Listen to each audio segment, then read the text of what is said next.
Bismillahirrahmanirrahim. Assalamu alaikum viewers. As a part of continuous medical education program, we are going to discuss dyslipidemia and its management.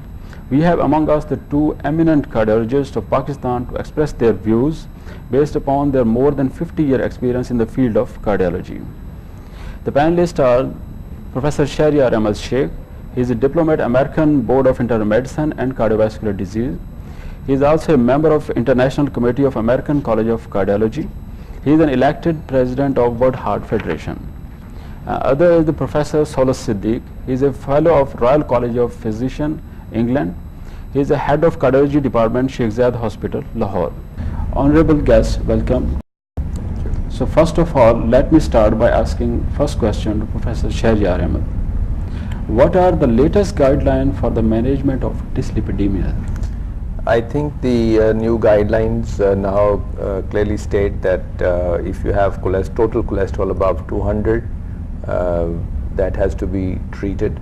Similarly, LDL above 100 has to be treated, and triglycerides above 200, that's also not very healthy, so that has to be treated. So in summary, cholesterol above 200, LDL 100, and triglycerides 200. What is the significance of total cholesterol level in the development of atherosclerosis? The role of cholesterol in the development of atherosclerosis has had its ups and downs, but in the past 15-20 years, I think now it's very clear that there is a direct and linear relationship between the total cholesterol, especially the LDL component of cholesterol, and the development of atherosclerosis. What it means is that with each milligram rise in the LDL and the total cholesterol, the incidence of atherosclerotic heart disease or atherosclerotic vascular disease anywhere in the body increases. This holds true even in the normal range, what to talk of the abnormal range. Which is the most important fraction of cholesterol that contributes maximum to the progression of atherosclerosis? I think like what Professor Solis was saying, that it is true that cholesterol, as we know, as the whole thing is bad. I mean, the higher the worse, but the most atherogenic part is now we recognize that the LDL fraction of the cholesterol is the one which is directly detrimental and relationship with the numbers to the progression and to developing the hardening of your arteries or atherosclerosis. And HDL, that we call as a good cholesterol, often, you know, the public thinks, you know, the bad cholesterol and the good cholesterol, that the higher your HDL, the better it is as a protective thing, and the LDL, the higher is more damaging to the human health and to the arteries. What should be the level of cholesterol and its subfractions, LDL, triglyceride, HDL, in a patient at high risk? I think here we have to take in the new guidelines that if people, those who already have you know, heart disease, they've had a heart attack or they have angina pectoris in the form of that, or people those who have equivalent, the people those who are diabetics, that we like to achieve in those people that the total cholesterol should be below 200 in those patients, and LDL level again in those patients should be under 100. And similarly, triglycerides should be less than 200 in those patients. If you have two risk factors, in other words, that if you have two, like we know, smoking and hypertension and diabetics, you know, those patients, if you have two risk factors, then again your LDL level should be less than 130. It should not go beyond that. Or if you have no risk factor or have one risk factor, maybe you have a liberty of going up to 160 in your LDL levels. So our target should be the LDL cholesterol. LDL cholesterol, that should be, as we talked about earlier, that's the one which is most damaging part, so that's very easy that we focus on one number very easily in these patients. Who are the ideal candidates for statin therapy? Those patients who have a level of cholesterol which is higher than what it should be in that patient population would be candidates. Our first measure is always lifestyle modifications, but if lifestyle modifications fail, then in patients with established atherosclerosis anywhere in the body, which would include coronary artery disease, cerebrovascular disease, peripheral arterial disease, or the presence of diabetes mellitus, which we now regard as an equivalent to ischemic heart disease, then the LDL cholesterol, if it remains over 100, patients need to be treated with a statin. In patients who do not have these but have 2 or more risk factors, then the level cutoff value is 130 for LDL cholesterol, and if the levels are higher than this, statin therapy should be started. For patients who have one or less than one risk factor and have tried lifestyle modification but have not achieved a total an LDL cholesterol level of 160, statin therapy should be instituted. Sir, as we have learned that our target is the LDL cholesterol, then whether we should check total cholesterol, triglyceride and HDL in every patient or not? Yes, because when you are checking, you have to check for all, because the method of checking is in such a way that you have to check for 3 out of the 4 fractions at least before you can calculate the 4th one. The other 2 which are not being mentioned here, the triglycerides and the HDL, are also important. HDL cholesterol in itself, if low, is a risk factor. And now the cutoff value in the latest guidelines is 40, not 35 as it was previously. So that is also being recommended as a risk factor, as an independent risk factor, even if the LDL is normal. If the HDL is low, that is an independent risk, therefore it must be measured separately. Same with the triglycerides, which were regarded previously, or rather ignored previously, now are being highlighted a little more, especially in women, that they have to be are an independent risk factor and therefore have to be measured. So unless you measure the whole lipid profile, you will not get all the required risk factor data. How long statin therapy should be given? I think again this is a similar situation we were caught with hypertension, that now we know that it is not only the numbers, that it's not that the statins do not only work that they'll bring down a certain level of cholesterol below a certain number and then you just fine. It's that we know that statins have lots of other beneficial effects in acute situations, in chronic situations. So I think we have to make the doctors and the public both aware that, which happens very often, that they will have a blood pressure, just your statins treatment given, they will have the cholesterol checked after a few days and they'll stop, that my cholesterol is fine, or the doctor will stop it. So the whole idea now is that once, particularly in established patients, statin therapy for that practical purpose, unless a side effect appears which is the physician decides, that it should not be stopped just because the cholesterol has come down or you have achieved your target level. So it is a lifelong treatment for practical purposes. If the patient achieves the target goal of LDL and total cholesterol, then should statin therapy should be stopped or not? Well, I think that question has already been answered by Professor Sheriar in the last answer that he gave. If you stop statins, 2 things happen. One, you lose the other effects of statins, the anti-atherogenic effects, which are independent of cholesterol. These are multiple effects affecting platelets and the endothelium and so on. Number 2, the lowered cholesterol was a direct result of the statin, and once you remove that, this cholesterol is bound to rise. So if you follow that patient up, you will soon realize that the cholesterol levels are going up again. So what we may do once we achieve target levels is to reduce the dose and repeat the tests after some time, see if that works and stabilizes the patient. If not, we may increase the dose again. It is infrequent for us to stop a statin totally, and that's why, as Dr. Sheriar said earlier, it most often is going to be lifelong therapy. The statin should be started in an incremental doses, or when we have a target achieved with LDL cholesterol less than 100, then we should decrease the statin therapy, or we should stop the statin therapy? We may attempt to decrease it and follow up.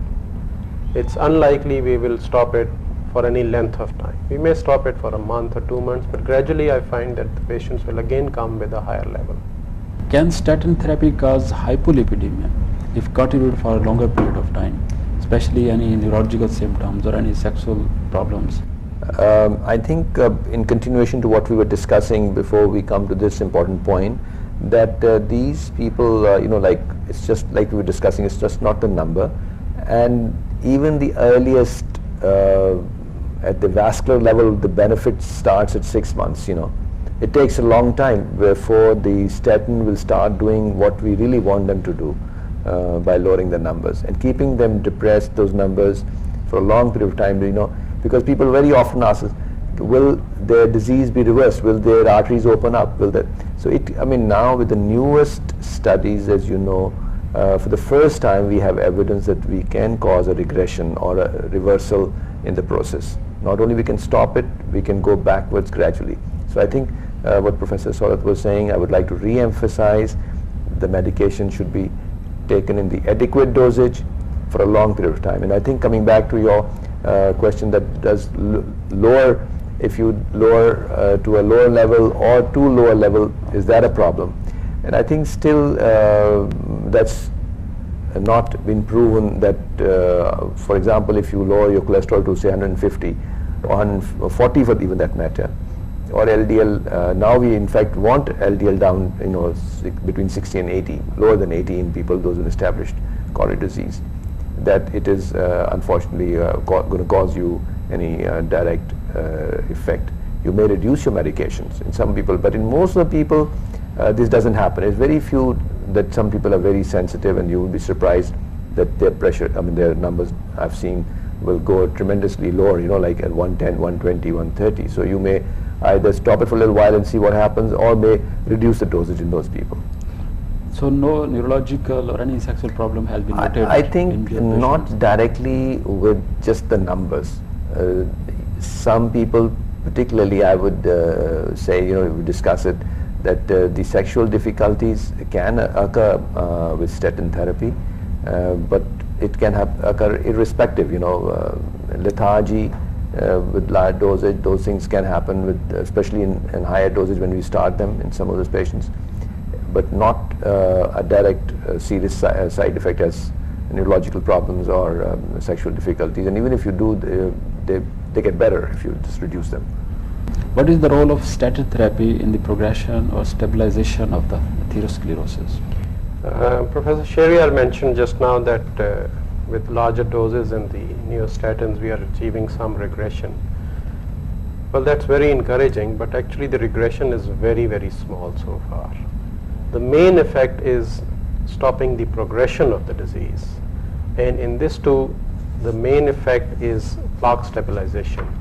What we mean by plaque stabilization is that the fibrous gap over the atherosclerotic plaque is less likely to rupture, because it is the acute rupture which causes coagulation at that particular local site and causes the acute blockage, which results in either a myocardial infarction or a stroke. So this is the main beneficial effect of statins. When a family physician should prescribe statin therapy? I think I'd like to maybe answer this in two different scenarios. One thing which we are noticing is that since a lot of people are aware of it, they will have their cholesterol checked, show the report, and a statin will be prescribed. That's not the idea, that anybody with 230 or 240 or 250 cholesterol, a young person, no risk factor, just maybe has his cholesterol checked, we discussed earlier, and just gets a statin, takes it for 10 days, goes back, checks again, and then normal, and then goes off. It's not like a 10-day course of an antibiotic, something that you give that. I think that practice has to be discouraged.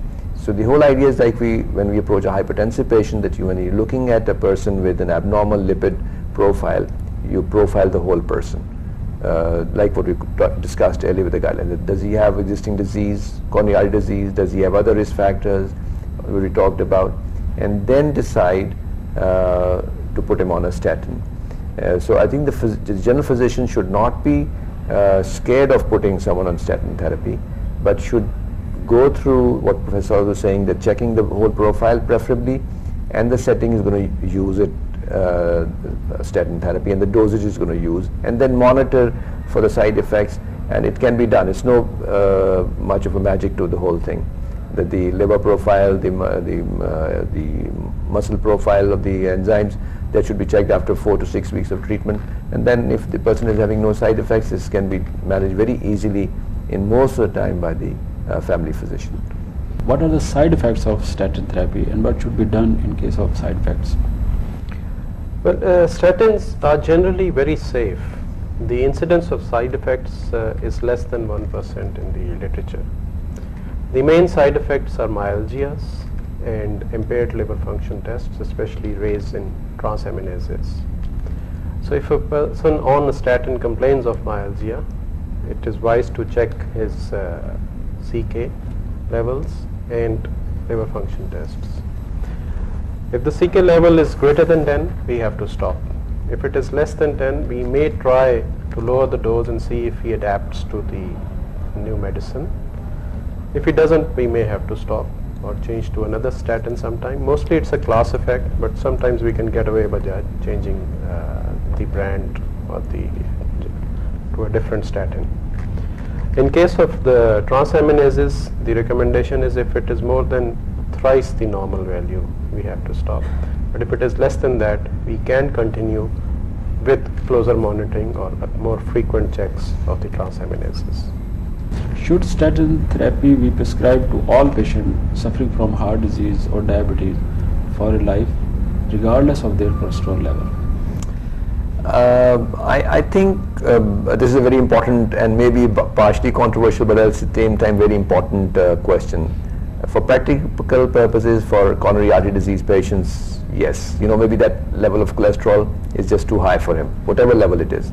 And there is now some thinking anyway that people, particularly in Southeast Asia, that maybe we should have a lower cholesterol level. But again, one should not forget the other group of people, those who have lower HDL and high triglycerides, the syndrome X and dysmetabolic situations and all that. But I think it is important because the statins do lots of other things which we're talking about, endothelial dysfunction to your platelets, stabilization of the plaque and all that. So the statins now have a definite role in almost everybody with established coronary artery disease. And similarly now, since we're talking about diabetes, that it is diabetes is like that those who have diabetes already has equivalent of a coronary artery disease, as if he has had a heart attack. So the diabetes is almost now a vascular disease. So I think what we would like to get our physicians' attention to is that in most of the people with diabetes and ischemic heart disease, established statins now become almost an integral part of the treatment. What are the aspects that must be taken care for a patient on a statin therapy? I think we mentioned this, we mentioned the side effects, and that is what you are looking for basically.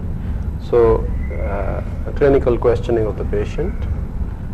We repeat the liver function tests at 6 weeks and 6 months, and we should avoid adding another lipid lowering drug because that increases the potential for side effects tremendously.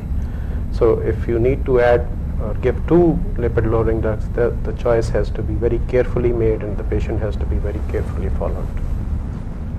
What lifestyle modification are required by a patient on statin therapy, or continue statin therapy without lifestyle modification? I think if I can give an example, it is similarly like managing diabetes without dietary precautions, or the lifestyle modification, that you keep on eating and keep on taking insulin or your sugar level pills. Similarly with hypertension, we talked about the similar situation. So I think with as relation to your higher cholesterols or high triglycerides or other fractions being not normal like your HDL, it's very important, particularly in our country, where obesity, inactivity, the lifestyle and the dietary lifestyle that we have adopted in the last 2 decades, that should be very, very important. That if somebody is overweight, he's got to lose weight.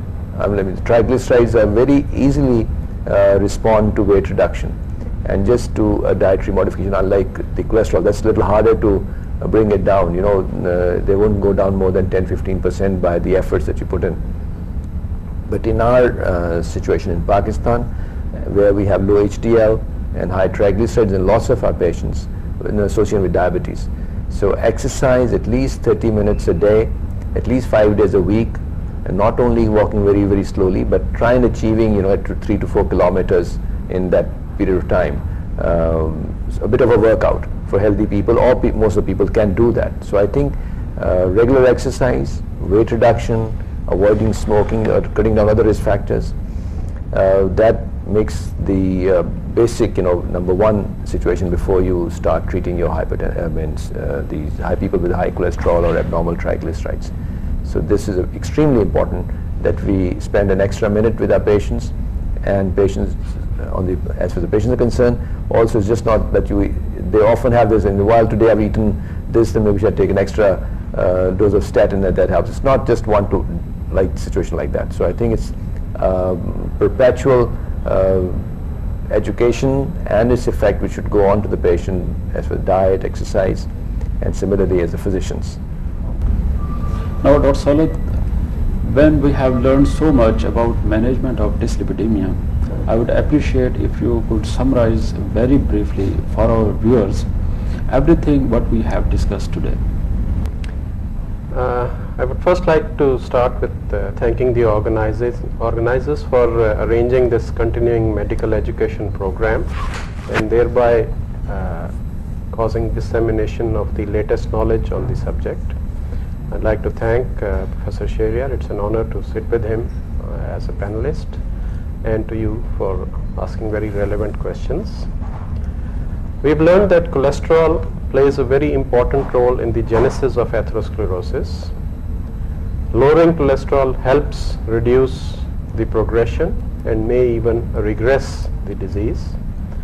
In this particular case, the LDL is the culprit and causes the worst results, so the LDL has to be reduced. On the other hand, the HDL component of cholesterol should be increased because it helps reduce the incidence of atherosclerosis. The first defense is lifestyle modifications, which Professor Shehryar has mentioned in detail. However, they often fail to achieve the target levels, and we have to fall back to medication, and the medication of choice is a statin. We have a number of statins, and you can make your choice as you wish. It is important that once we start, the statin should be continued even if target levels are achieved, and it may perhaps be lowered, but it is infrequent that we will be able to stop it. So it's virtually a lifelong medication where the indications are there. The side effects are infrequent.